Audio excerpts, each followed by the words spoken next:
ഇന്ന് 1 കിലോ ചൂതാനാട്ടോ കിട്ടിയത് കറി വയ്ക്കാൻ ഉച്ചയ്ക്ക്. അപ്പോൾ അത് രാവിലെ തന്നെ മീൻകാരടുന്ന് മേടിച്ചു.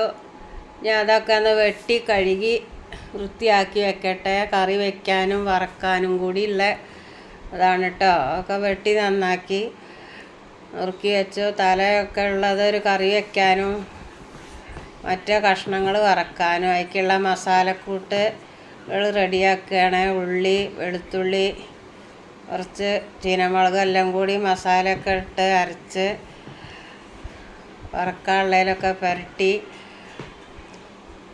കുറച്ച് കറി വയ്ക്കണേൽക്കും കൂട്ടി എന്നിട്ട് അതൊക്കെ ഒന്ന് വറുത്തെടുക്കുകയാണ്. പിന്നെ കറി വയ്ക്കാനും ചട്ടി അടുപ്പത്ത് വെച്ച് നല്ലൊരു ഇതിൽ വറുത്തെടുക്കുക കേട്ടോ. നല്ലൊരു എണ്ണയൊക്കെ ഒഴിച്ച് ചൂടായിട്ട് അതിൽ വറുത്തെടുക്കുക.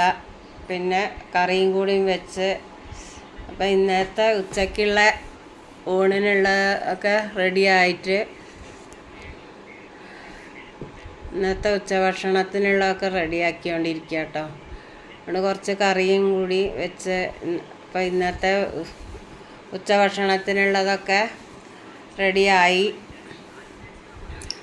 അപ്പോൾ ഇന്നത്തെ വീഡിയോ ഒക്കെ ഇത്ര മാത്രം. ഇനി അടുത്തൊരു വീഡിയോ ആയിട്ട് ഞാൻ വരും. എല്ലാവരും സബ്സ്ക്രൈബ് ചെയ്യുക, ലൈക്ക് ചെയ്യുക, ഷെയർ ചെയ്യുക. അപ്പോൾ ഇന്നത്തെ ഉച്ചയൂണിനുള്ളത് ഇത്ര മാത്രം. ബൈ.